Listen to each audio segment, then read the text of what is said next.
2 होगा, जिसमें हम लोग स्टार्ट करे हैं 1000 क्वेश्चन सीरीज, जिसमें हम लोग डे नंबर 1 कंप्लीट कर चुके हैं। आज हमारा डे नंबर 2 होगा। और डे नंबर 1 में हम लोगों ने देखा था क्वेश्चन नंबर 30 तक। शायद एक बार हम चेक कर ले रहे हैं। हाँ, तो डे नंबर 1 में हम लोग प्रश्न नंबर 30 तक कंप्लीट कर चुके थे। और आज हम लोग का डे नंबर 2 है, जिसमें हम लोग क्वेश्चन नंबर 31 से स्टार्ट करेंगे। तो देखिए यहाँ पे 31 नंबर में क्वेश्चन है।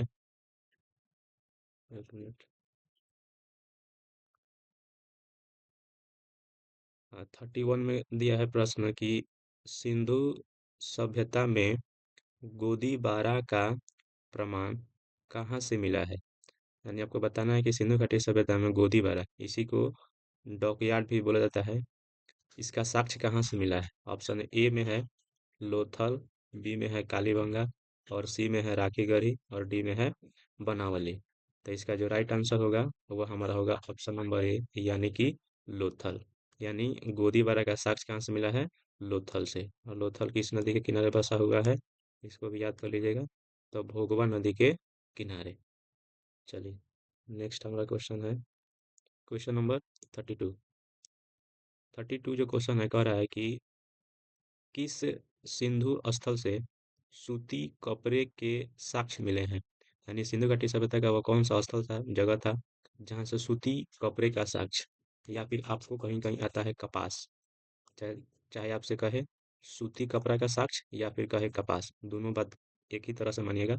और ऑप्शन ए में दिया है कालीबंगा, बी में दिया है रंगपुर, सी में दिया है सुक्का गेंडो, और डी में दिया है मोहनजोदारो। तो जिस इसका जो राइट आंसर होगा ऑप्शन नंबर डी, यानी कि मोहनजोदारो। जैसा मोहनजोदारो किस नदी के किनारे बसा हुआ है, तो मोहनजोदारो जो है ये हम लोग का सिंधु नदी के किनारे बसा हुआ है। मोहनजोदारो सिंधु नदी के किनारे बसा हुआ है। और मोहनजोदारो का जो अर्थ होता है, या फिर जो इसको लोकल भाषा में बोला जाता है, मतलब तो मृतकों का टीला। यानी मोहनजोदारो का शाब्दिक अर्थ क्या होता है, मृतकों का टीला। अच्छा, ये भी पूछेगा कि सिंधु घाटी सभ्यता का सबसे प्रसिद्ध स्थल कौन सा था। सबसे प्रसिद्ध स्थल, तो इसका भी आंसर आप बताइएगा मोहनजोदारो। फिर पूछेगा मोहनजोदारो किस भाषा का शब्द है, तो इसका आंसर होगा सिंधी भाषा का शब्द है। चलिए, नेक्स्ट है हमारा क्वेश्चन नंबर 33, 33 नंबर। तो 33 में कह रहा है कि लोथल कहाँ है, यानी कि लोथल का लोकेशन बताना है। ऑप्शन ए में है गुजरात, बी में है पश्चिम बंगाल, सी में है राजस्थान, और डी में है पंजाब। तो लोथल कहाँ है, तो यह है आपका गुजरात में। लोथल कहाँ है, गुजरात में। और राजस्थान में कौन सा जगह है सिंधु घाटी सभ्यता का, तो कालीबंगा। राजस्थान में कौन सा जगह है, कालीबंगा। और पंजाब में कौन सा जगह है, रोपड़। चलिए, नेक्स्ट है हमारा क्वेश्चन नंबर 34। क्वेश्चन नंबर 34 कह रहा है कि भारतीय पुरातत्व का पिता किसे कहा जाता है। ऑप्शन ए में है दयाराम साहनी, बी में है एस आर राव, और सी में है आई एम ओ व्हीलर, और डी में है अलेक्जेंडर कनिंघम। यानी भारतीय पुरातत्व विभाग का पिता किसे कहा जाता है, तो इसका राइट आंसर जो होगा हमारा ऑप्शन नंबर डी, यानी कि अलेक्जेंडर कनिंघम। 35 में दिया है मोहनजोदारो किस नदी के किनारे बसा हुआ है। मोहनजोदारो किस नदी के तट पे बसा हुआ था, रावी, सतलज, चेनाब या सिंधु। ठीक, आसान क्वेश्चन हो गया है, बहुत बार हम लोग डिस्कशन कर चुके हैं। तो मोहनजोदारो किस नदी के तट पे बसा हुआ था, तो इसका ऑप्शन हो जाएगा डी, यानी कि सिंधु नदी। नेक्स्ट है हमारा क्वेश्चन नंबर 36। मनका बनाने का प्रमुख केंद्र कौन था। ऑप्शन ए में है बनावली, बी में आलमगीरपुर, सी में है हड़प्पा, और डी में है लोथल। तो जो इसका राइट होगा आंसर, मनका बनाने का प्रमुख केंद्र कौन सा था, तो इसका हो जाएगा, एक मिनट, हमको लग रहा है इसका ऑप्शन राइट नहीं है इसमें। मनका बनाने का प्रमुख जो केंद्र था वो था हम लोग का चन्हू दरो, याद रखिएगा। मनका बनाने का जो प्रमुख केंद्र था वो कौन सा था, चन्हू दरो। ठीक है।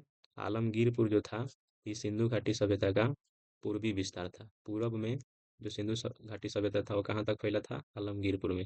और आलमगीरपुर कहाँ है, ये भी क्वेश्चन आया है, तो उत्तर प्रदेश में, यानी कि यूपी में। और हड़प्पा जो था ये सिंधु घाटी सभ्यता का सबसे पहला बार यानी सर्वप्रथम खोजा गया स्थल था। लोथल कहाँ है? गुजरात में। लोथल कहाँ है? गुजरात में। और लोथल कैसा शहर था? बंदरगाह शहर था। किस नदी के किनारे बसल था? तो भोगवा नदी के किनारे। चलिए, और बनावली कहाँ है बताइए? बनावली कहाँ है? बनावली है आपका हरियाणा में। बनावली कहाँ है? हरियाणा में। और यहाँ से सबसे महत्वपूर्ण आता है कि बनावली से कौन सा साक्ष्य मिला है? तो मिट्टी का हल। मिट्टी का हल। मिट्टी का हल का साक्ष्य कहाँ से मिला है? तो बनावली से। ऐसे याद कर लीजिएगा कि मिट्टी का हल बनाना पड़ता है यानी कि बनावली। तो इसका आंसर जो है हमारा हो जाएगा चन्हू। यानी कि मनका बनाने का प्रमुख केंद्र कौन सा था? तो चन्हू था। नेक्स्ट है हमारा क्वेश्चन 37। गोदी बारा के प्रमाण कहाँ से मिला है? गोदी बारा यानी कि डॉकयार्ड। तो डॉकयार्ड का कहाँ से मिला है? लोथल से। तो इसका आंसर सही कौन सा हो जाएगा? डी। फिर वही हड़प्पा, सर्वप्रथम खोजा गया स्थल। नदी का नाम कहेगा तो रावी नदी। इसी के नाम पे सिंधु घाटी सभ्यता का नाम हड़प्पा सभ्यता पड़ा था। दाइमाबाद जो था इस सिंधु घाटी सभ्यता का दक्षिणी विस्तार था। यानी सिंधु घाटी सभ्यता दक्षिण दिशा में कहाँ तक फैला हुआ था? तो दाइमाबाद में। दाइमाबाद कहाँ था? कहाँ है अभी फिलहाल में? तो महाराष्ट्र में। कहाँ पे है? महाराष्ट्र में। चलिए, नेक्स्ट है हमारा question number 38। R S Bist के द्वारा आर एस बिस्ट के द्वारा धौलावीरा का उत्खनन कब हुआ था? 1960 में, 1970 में, 1980 में, 1990 में। तो आर एस बिस्ट द्वारा धौलावीरा का उत्खनन कब हुआ था? इसका सही आंसर हो जाएगा डी, 1990। नेक्स्ट है हमारा क्वेश्चन नंबर 39। विशाल स्नानागार के साक्ष्य कहाँ से मिले हैं? हड़प्पा, लोथल, मोहनजोदारो या धौलावीरा। तो विशाल स्नानागार यानी कि द ग्रेट बाथ। तो जो इसका साक्ष्य मिला है मोहनजोदारो से मिला है। यानी कि सिंधु घाटी सभ्यता के कौन सा स्थल होगा? मोहनजोदारो। मोहनजोदारो से विशाल स्नानागार के साक्ष्य मिला हुआ है। Option number C. अगला है हमारा क्वेश्चन नंबर 40। 40 में है धौलावीरा किस राज्य में है जहाँ से उन्नत जल प्रणाली का अवशेष मिला है? तो सबसे पहले आप याद रखिएगा, इस प्रश्न में ही एक और प्रश्न है।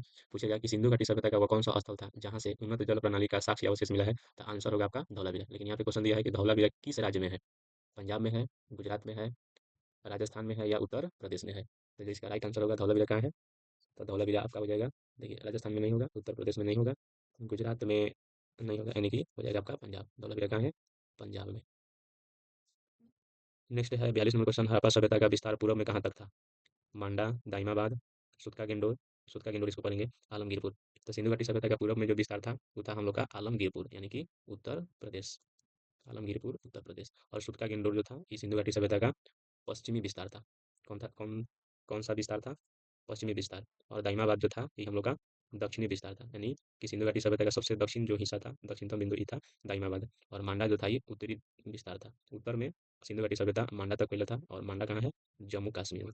मांडा जम्मू कश्मीर में। और सिंधु घाटी सभ्यता दक्षिण दिशा में कहाँ तक फैला था? दाइमाबाद में। दाइमाबाद कहाँ है? महाराष्ट्र में। कहाँ है? महाराष्ट्र में। और सिंधु घाटी सभ्यता पश्चिम दिशा में कहाँ तक फैला था? सूत्का गिंडोर। सूत्का गिंडोर कहाँ है? पाकिस्तान में। कहाँ है? पाकिस्तान में। पाकिस्तान के कौन से प्रांत में? बलूचिस्तान प्रांत में। कौन से प्रांत में? बलूचिस्तान प्रांत में।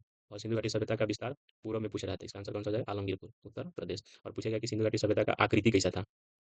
सिंधु घाटी सभ्यता का आकृति जो था वो कैसा था? त्रिभुजाकार। सिंधु घाटी सभ्यता का आकृति कैसा था? त्रिभुजाकार। और क्षेत्रफल कहेगा सिंधु घाटी सभ्यता का क्षेत्रफल कितना था? 13 लाख वर्ग किलोमीटर। 13 लाख वर्ग किलोमीटर। चलिए इतना रखिएगा। नेक्स्ट है राजस्थान के खेतरी से किस धातु की प्राप्ति होती थी? यानी सिंधु घाटी सभ्यता के लोग राजस्थान के खेतरी अंचल से किस धातु को प्राप्त करते थे? सोना, चांदी, तांबा या टीन? तो सिंधु घाटी सभ्यता वाले लोग राजस्थान के खेतरी से क्या प्राप्त करते थे? तांबा। यानी कि खेतरी क्यों प्रसिद्ध है? तांबा के लिए। और चांदी कहाँ से करते थे लोग? अफगानिस्तान से। याद रखना है, अफगानिस्तान। इंपॉर्टेंट ही प्रश्न है। सिंधु घाटी सभ्यता के लोग चांदी कहाँ से प्राप्त करते थे? लोग अफगानिस्तान से। सोना कहाँ से प्राप्त करते थे लोग? तो सोना भारत के दक्षिणी दिशा अर्थात हो जाएगा कर्नाटक। आपको पता है कर्नाटक में है कोलार की खान, वहां से ये लोग सोना को प्राप्त करते थे। तो पूछेगा परीक्षा में कि सिंधु घाटी सभ्यता के लोग सोना कहाँ से प्राप्त करते थे? तो आपको आंसर बताना है कर्नाटक। फिर पूछेगा सिंधु घाटी सभ्यता के लोग चांदी कहाँ से प्राप्त करते थे? तो आपको बताना है अफगानिस्तान। फिर पूछेगा कि सिंधु घाटी सभ्यता के लोग राजस्थान के खेतरी से कौन सा धातु प्राप्त करते थे? तो तांबा। तो इसका आंसर हो जाएगा सी। अगला क्वेश्चन है हम लोग का 43 नंबर। चार्ल्स मैसन ने 1826 में किस टीले का उत्खनन किया था? यानी कि चार्ल्स मैसन के द्वारा किस टीले का उत्खनन करवाया गया था?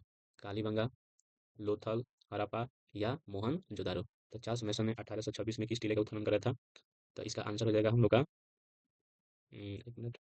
चार्ल्स मैसन ने 1826 में किस टीले का उत्खनन करवाया था? लोथल, हड़प्पा, मोहनजोदारो। तो इसका आंसर हो जाएगा हम लोग का कालीबंगा, यानी कि ऑप्शन नंबर ए। अगला है हम लोग का 44 नंबर क्वेश्चन। हड़प्पा सभ्यता में प्राप्त अवतल चौकी पर किस पुरातत्वविद ने प्रकाश डाला था? ऑप्शन ए में है कनिंघम, बी में है अर्नेस्ट मैके, सी में है जॉन मार्शल और डी में है इनमें से कोई नहीं। तो हड़प्पा सभ्यता में प्राप्त जो अवतल चौकी था, उस पे जिसने प्रकाश डाला था, पुरातत्वविद, उनका नाम था अर्नेस्ट मैके। तो ऑप्शन हमारा बी सही हो जाएगा। अगला क्वेश्चन है कि सुमेरी अभिलेख में किसे नाविकों का देश कहा गया है? बहुत इंपॉर्टेंट क्वेश्चन है। सुमेरी अभिलेख में किसे नाविकों का देश कहा गया है? ऑप्शन ए में है मेलुहा, बी में है मगान और सी में है दिलमुन और डी में इनमें से कोई नहीं। तो जिसका राइट आंसर होगा ऑप्शन नंबर ए मेलुहा। यानी मेलुहा जो शब्द है, इसको ही नाविकों का देश कहा गया है सुमेरी अभिलेख में। सिंपल सा आपको याद रखना है कि सुमेरी अभिलेख में नाविकों का देश किसे कहा गया है? तो मेलुहा को कहा गया है। अगला है मानव द्वारा मानव द्वारा सर्वप्रथम किस धातु का उपयोग किया गया था? मानव द्वारा सर्वप्रथम किस धातु का उपयोग किया गया था? ऑप्शन ए में है लोहा, बी में है तांबा, सी में चांदी और डी में है कांस्य। तो जो इसका राइट आंसर होगा ऑप्शन नंबर बी। यानी कि मानव द्वारा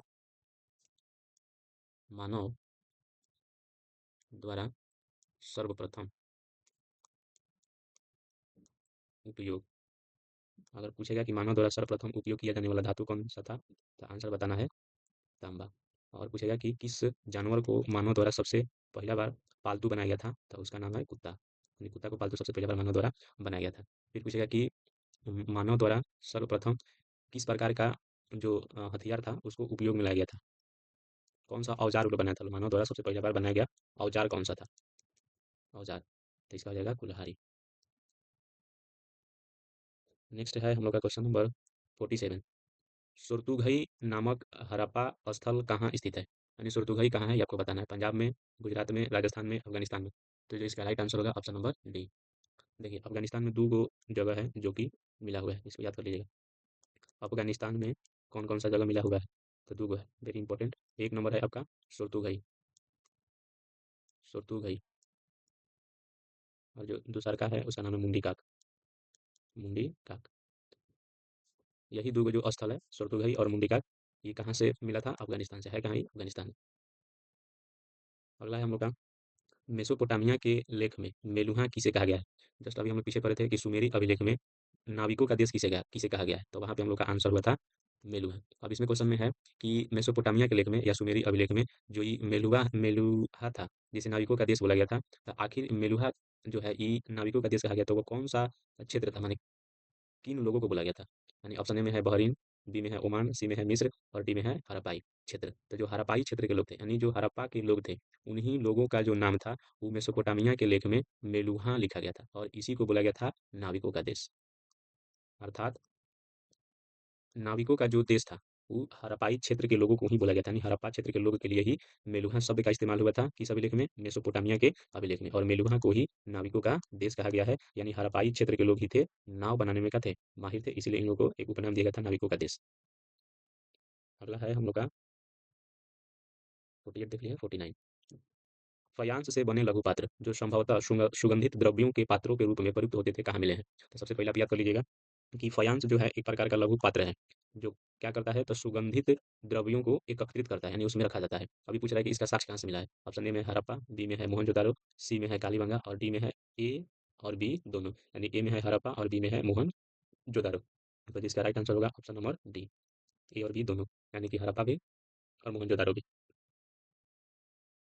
नेक्स्ट है हमारा सिंधु घाटी सभ्यता के लोग प्रायः अपने घर बनाते थे, यानी सिंधु घाटी सभ्यता के लोग अपना घर बनाते थे, किससे बनाते थे? पक्की ईंट से, पत्थर से, लकड़ी से, कि इनमें से सभी? तो सिंधु घाटी सभ्यता के लोग प्रायः जो अपना घर बनाते थे वो पक्की ईंट से बनाते थे, यानी कि मिट्टी का ईंट बना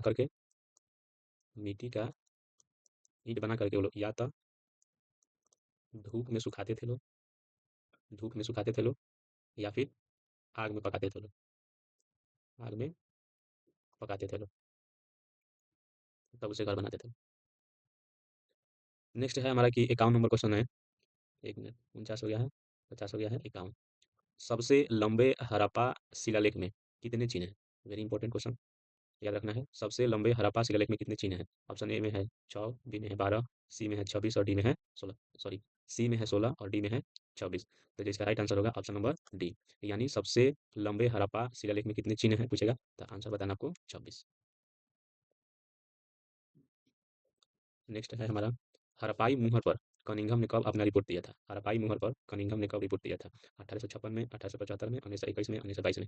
तो जिसका राइट आंसर होगा ऑप्शन नंबर बी, यानी 1875 में। 1921 जो ईयर है, इंपॉर्टेंट है। 1921 में ही हड़प्पा सभ्यता का सर्वप्रथम पहली बार जो खोजा गया स्थल था वो था हड़प्पा। कौन सा स्थल था? हड़प्पा। और हड़प्पा की खोज कौन किए थे? राय बहादुर दयाराम साहनी। राय बहादुर दयाराम साहनी। और हड़प्पा किस नदी के किनारे बसा हुआ है? तो रावी नदी के किनारे। 1922 में हड़प्पा सभ्यता का सबसे प्रसिद्ध पुरा स्थल, जिसका नाम है मोहनजोदारो, इसका खोज हुआ था। कौन खोज किए थे मोहनजोदारो का? राखल दास बनर्जी। राखल दास बनर्जी। किस नदी के किनारे बसा हुआ है मोहनजोदारो? सिंधु नदी के किनारे। चलिए, अगला है हमारा क्वेश्चन नंबर 53। पशुपति शिव की मुहर पर किस पशु का चित्र अंकित नहीं है?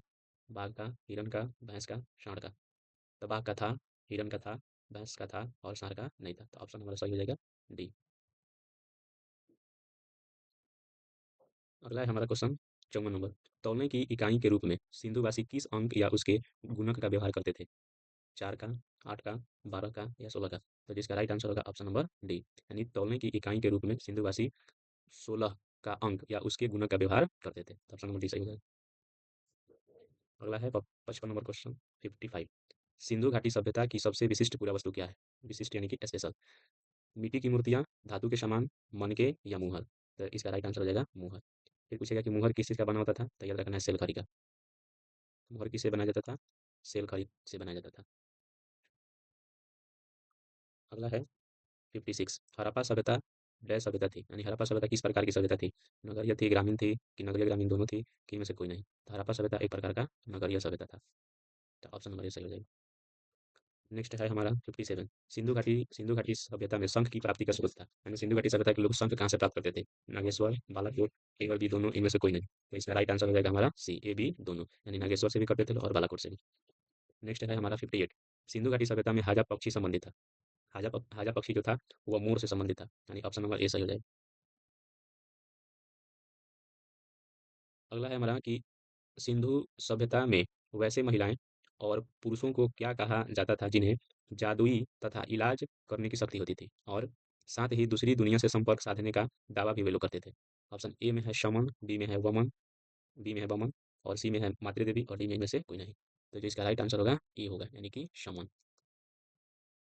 अगला है 1944 में भारतीय प्रत्युत्तर सर्वेक्षण विभाग के डायरेक्टर जनरल कौन बने थे?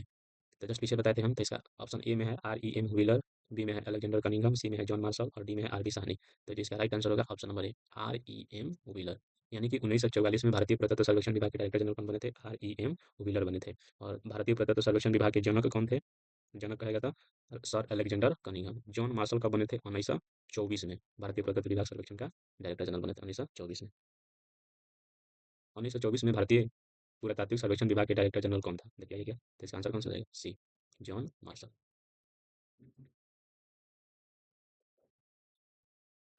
अगला क्वेश्चन है हमारा, भारतीय पुरातात्विक सर्वेक्षण विभाग के पहले डायरेक्टर जनरल कौन था? पहला director general REM wheeler, Cunningham, John Marshall, RD Banerjee? तो इसका राइट आंसर जाएगा कनिंघम। नेक्स्ट है हमारा 63। सिंधु घाटी सभ्यता के बाट, बाट मतलब कि बटखरे, बटखरे प्रायः किस पत्थर से बनाया जाता था? सेलखरी, चट, कार्नेलियन, लाजवर? तो इसका राइट आंसर हो जाएगा चट, ऑप्शन नंबर बी। नेक्स्ट है हमारा, सिंधु सभ्यता के विशाल स्नानागार की आकृति कैसी थी? आयताकार, वृत्ताकार, गोलाकार, ढोलकाकार? तो इसका राइट आंसर हो जाएगा ऑप्शन नंबर ए, आयताकार। अगला है हमारा, मोहनजोदारो में कुओं की कुल संख्या लगभग कितनी थी? 700, 600, 500, 400? तो इसका राइट आंसर हो जाएगा ऑप्शन नंबर ए, 700। नेक्स्ट है, सिंधु घाटी सभ्यता के सबसे प्रसिद्ध पुरा स्थल कौन सा था? मोहनजोदारो, हड़प्पा, लोथल, कालीबंगा? तो इसका राइट आंसर हो जाएगा option number A, Mohenjodaro. Next है 67। सिंधु घाटी सभ्यता में सबसे पहले खोजा गया पुरा स्थल कौन सा था? फर्स्ट टाइम कौन खोजा गया था? मोहनजोदारो, हड़प्पा, लोथल, सुतकोटा? तो इसका राइट आंसर हो जाएगा ऑप्शन नंबर बी, हड़प्पा। अगला क्वेश्चन है 68। सिंधु घाटी सभ्यता की सबसे विशिष्ट पुरावस्तु हड़प्पाई मुहर किस पत्थर से बनाई जाती थी? हड़प्पाई मुहर किस पत्थर से बनाई थी, यानी मुहर किसका बना होता था, किस पत्थर का? सेलखरी, चर्ट, कार्नेलियन, लाजवर? तो इसका हो जाएगा ऑप्शन नंबर ए, सेलखरी। चर्ट पत्थर से क्या बनता था? बाट। और जो बाट यानी कि बटखरे होते थे वो किस अंक के गुणक में बनाए जाते थे? तो 16 के।